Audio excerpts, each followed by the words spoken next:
그때 이제 복원해가지고 보면은 정신병인가 싶을 정도로 먹으면서 또 다른 거 또 시켜요. 왜냐면 이제 그때 먹토가 더 됐거든요. 먹고 어차피 토하면 돼 이런 느낌으로 좀 컸던 게 TV를 없앤 거. 내가 항상 폭식이 있었고 이런 트리거가 뭔가를 생각해보면은 TV를 볼 때 아무 생각 없이 먹고 있더라고요.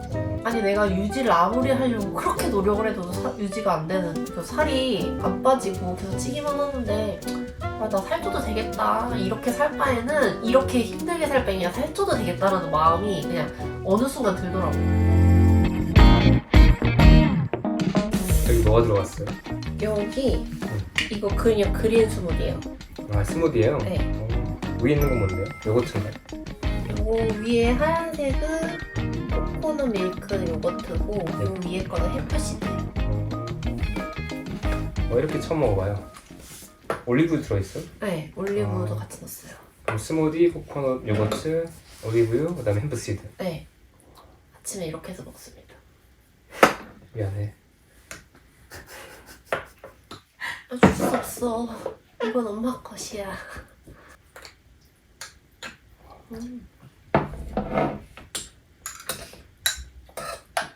이건 우리가 식단을 좀 해서 먹을 수 있지. 아, 보통 분들은 이거 좀 어려울 맛이다. 아 그럴 그래요? 수 있을 것 같아. 지방 맛이랑 그다음에 신맛, 요거트의 신맛이랑 그리고 올리브유의 묵직함. 보통 사람들한테는 난해할 것 같아. 이 조합을 만들게 된 이유가 있어요? 제가 가성비를 중요하게 생각하거든요. 유산균이랑 식이섬유랑 같이 먹어야 좋잖아요. 그래서 이제 그냥 다 그냥 다 때려놓고 먹자 이래가지고. 그리고 아침에 스무디만 먹으면 저는 살짝 금방 배고프더라고요. 그래서 먹어도 좀 속은 편한데 포만감은 좀 유지되는 그런 게 뭐가 있을까 하다가 이제 어차피 코코넛 밀크 요거트도 만들어 먹고 있으니까 이렇게 해서 만들어 먹기 시작했어요. 그리고 당뇨 있으신 분들은 이거 먹어야긴 하겠다. 아침에 이거 첫 끼로 먹고 배고파질 때까지 기다렸다가 먹으면 될 것 같아. 이제 오늘 처음 보시는 분들 입장에서는 와, 되게 젊은 분인데 결혼도 안 했는데 이렇게 살림을 해서 먹는다고? 좀 신기하실 것 같은데 원래부터 이렇게 살림을 잘 해주셨어요? 아니면 이렇게 바뀌신 거예요? 원래도 요리를 하는 거 좋아하긴 했어요. 네. 요리해서 밥 해먹고 이런 거를 좋아하기는 했는데 이제 그거는 저희 외할머니가 요리를 진짜 좋아하시고 잘하시거든요. 돌아가시긴 했는데 그런 영향도 있고 저희 엄마도 요리를 지금 잘 안 하시기는 하는데 요리하는 거를 좋아하셨어가지고 좀 그런 가정적인 영향도 받은 것 같고 저희 외할머니가 옛날부터 그러니까 젊었을 때부터 당뇨가 있으셨다고 들었거든요. 외할머니요? 근데 이제 그런 당뇨 합병증으로 심장에 이제 관상동맥 질환 때문에 스텐트도 하셨고 동맥이 막혀서 거기를 이제 풍선처럼 내려주는. 네, 그런 것도 하시고 근데 그런 거를 하게 되다 보면은 항응고제를 먹잖아요. 피를 묽게 해주는 거. 그 항응고제를 드시다가 내시경을 했는데 이제 생검을 한 거예요. 근데 그게 지혈이 안 된 거죠. 생검했는데 지혈이 안 됐다고요? 네. 위장 안에서. 그래가지고 이제 저혈량 쇼크로 막 중환자실도 가신 적도 있었고 이제 나중에는 투석도 하시고 와. 음. 결국엔 당뇨 있는 분들이 이제 겪는 다양한 합병증들을 네. 알으셨네요. 네. 그리고 이제 중환자실도 진짜 엄청 거의 이제 돌아가시기 한 5년 전부터는 중환자실도 엄청 왔다 갔다 하시고 기관삽관도 되게 많이 하시고 했다가 뺐다가 이런 거 하시고 근데 기관삽관을 자주 하게 되면은 목을 건드리게 되니까 그 나중에는 입으로 음식을 먹을 수가 없어요. 그래서 나중에 이제 너무 상해서? 네. 위루술까지 받으시고 이제 위관 영양 받으시다가 뭐 위로 관을 연결하는 거예요? 네, 네. 그러니까 콧줄로 밥을 계속 주는데 그러면 이제 코가 헐잖아요. 근데 원래 코는 숨을 쉬는 기능이니까 나중에는 결국에는 위루술을 하게 되거든요. 위를 이제 뚫어가지고 하는 그런 거를 하게 되시고 이제 투석까지 하시다가 이제 그러다가 이제 돌아가셨거든요. 그래서 좀 그런 거를 좀 봤던 것도 있고, 이제 중환자실에서 저는 일을 하다 보니까 아픈 사람을 너무 많이 보잖아요. 이제 느꼈던 게, 아니 그냥 나는 어떻게 살 것인가에 대한 생각을 많이 했던 것 같아요. 그래서 그러면서 이제 먹는 것도 잘 먹어야 되고 사는 것도 잘 살아야겠다. 그래서 제가 이제 기능학 병원을 다닐 때 환자들한테 했던 얘기가, 그러니까 사는 건 쉬운데 잘 사는 건 어렵다.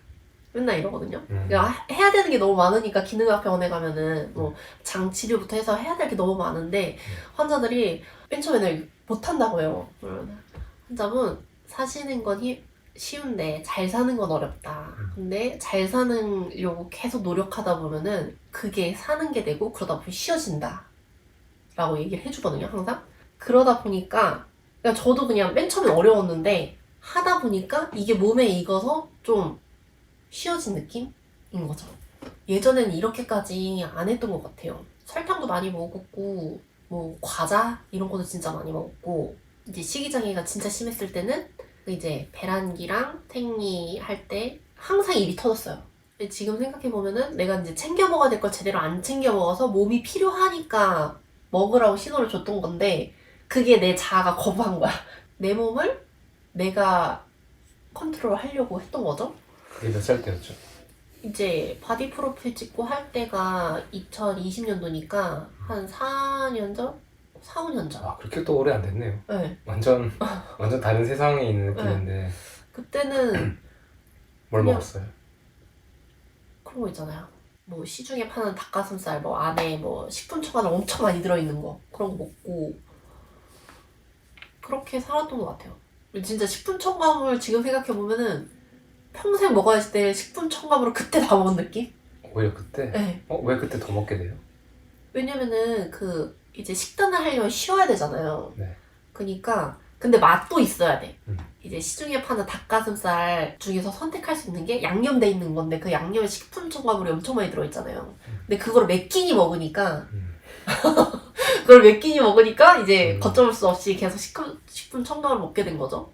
근데 이제 야채 같은 것도 안 먹고 하니까 배출이 좀 독소 배출이나 이런 게 좀 잘 안 됐던 것 같고, 내가 식단을 좀 제대로 좀 잘 하고 해야겠다 이렇게 생각이 들었던 게 아프고 나서 내가 살았던 게 부정당했다 이런 느낌이 들 정도로 내가 건강도 되게 열심히 관리하고 바디 프로필 찍을 정도로 되게 열심히 식단도 하고 운동도 했는데 내가 왜 아프지? 그때 운동도 많이 했죠. 네, 운동도 많이 했어요.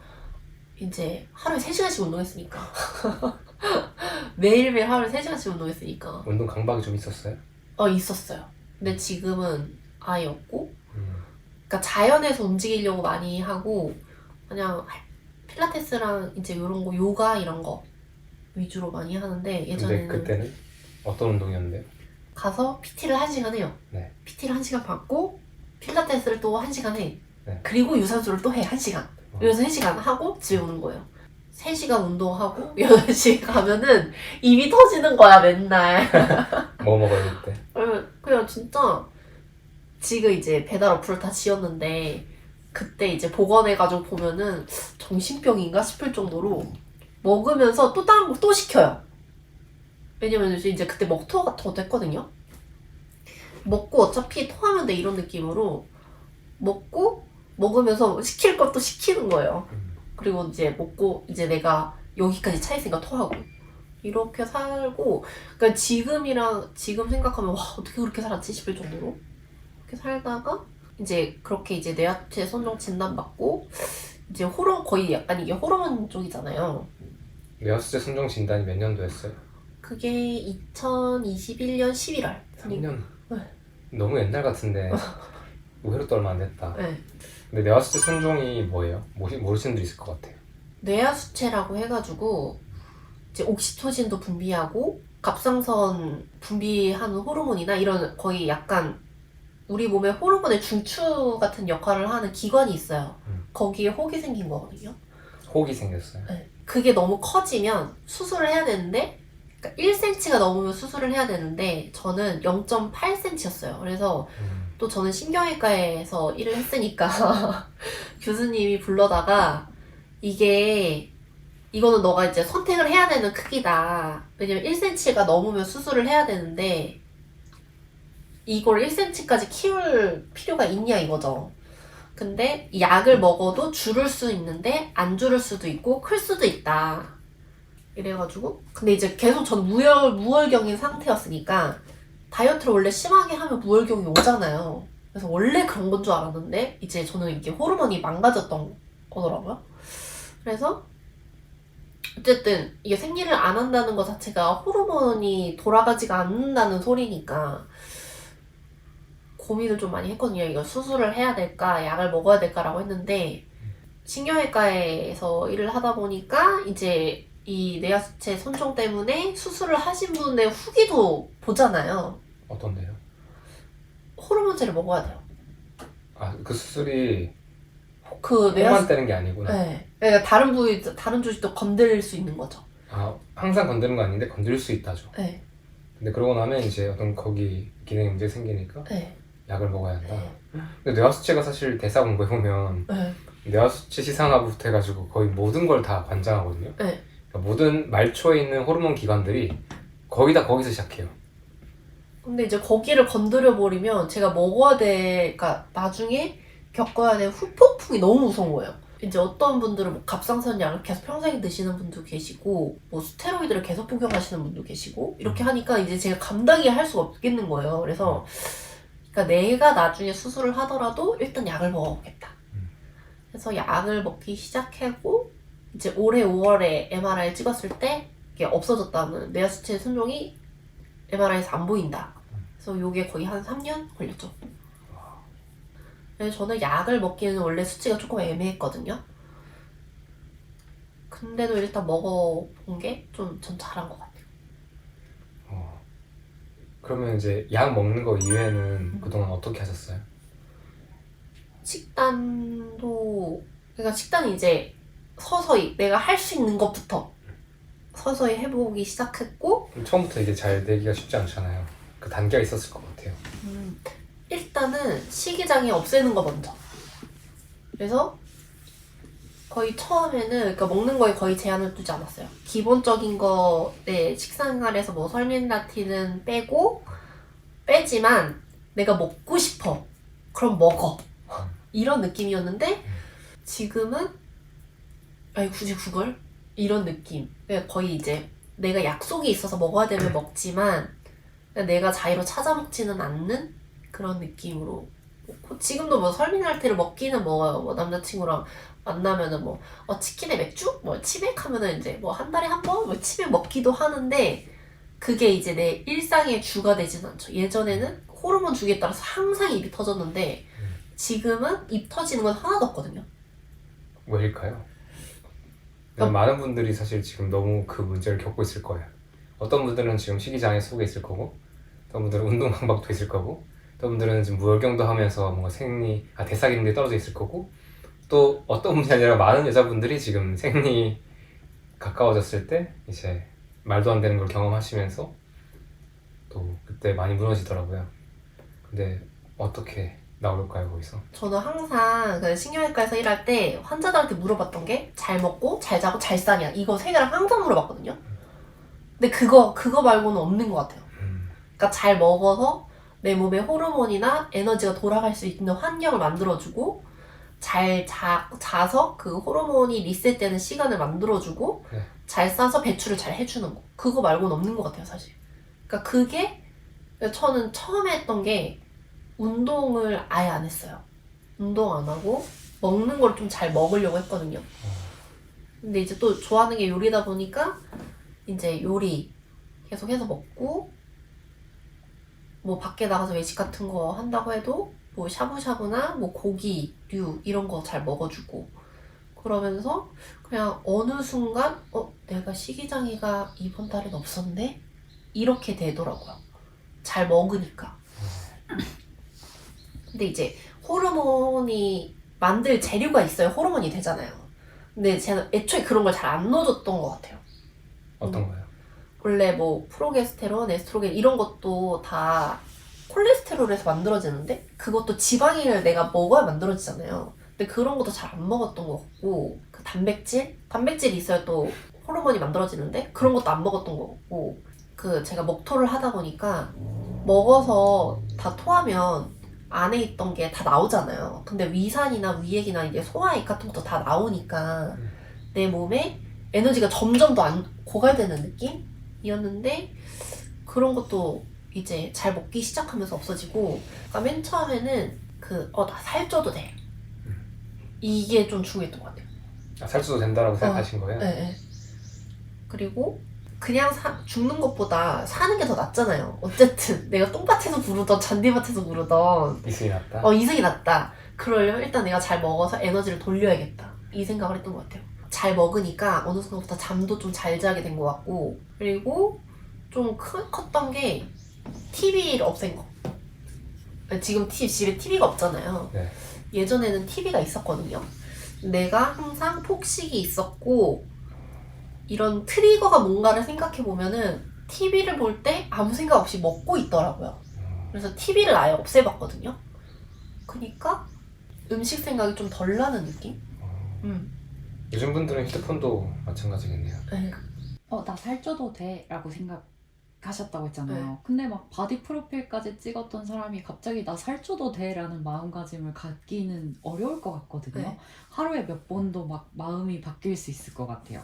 근데 그런 마음을 진심으로 받아들이기까지 기간이 얼마나 걸리셨는지 좀 궁금해요.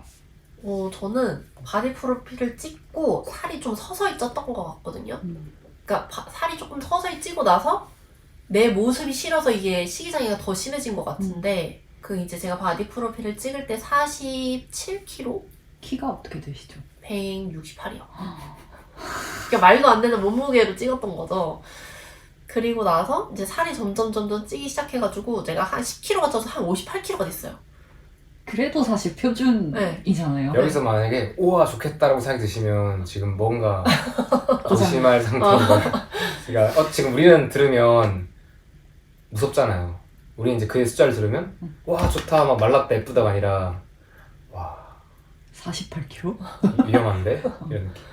근데 이제 한 58kg까지 되니까 낮이더라고요. 그냥 내가 이렇게 어차피 먹토해도 살이 찌고 먹토해도 계속 살은 쪄. 야 붓기인지 뭔지 모르겠는데 계속 살이 쪄. 잠도 못 자고 스트레스 받고 코치를 막 나오니까 이제 살이 찌인 것 같아요.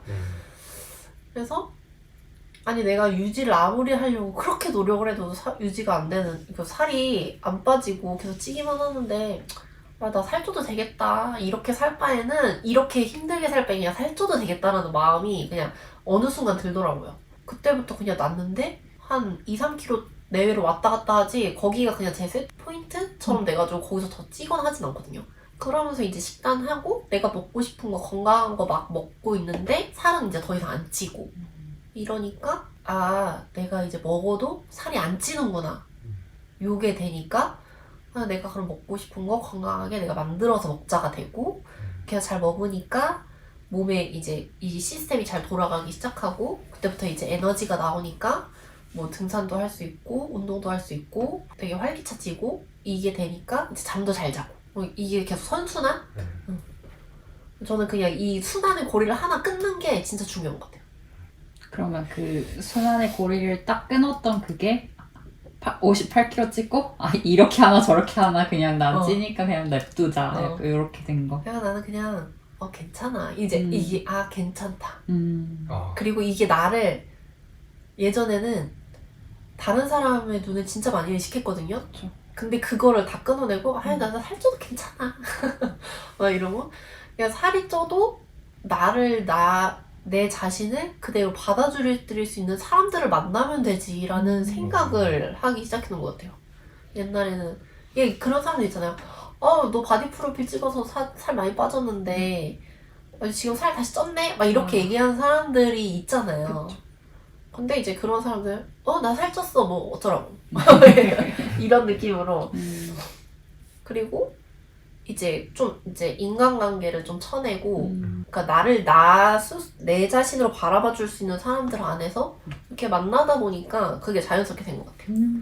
그때 그러면 뭐 좋은 분들이 곁에 또 새롭게 만남이 이어졌었던 거예요? 그 시기쯤에? 네, 저는 그게 약간 스타칠 1기. 아, 네. 그 시점이었어요? 어, 네. 23년 8월이었죠. 네. 스타치 일기가 그 그 시점. 시작이에요? 네.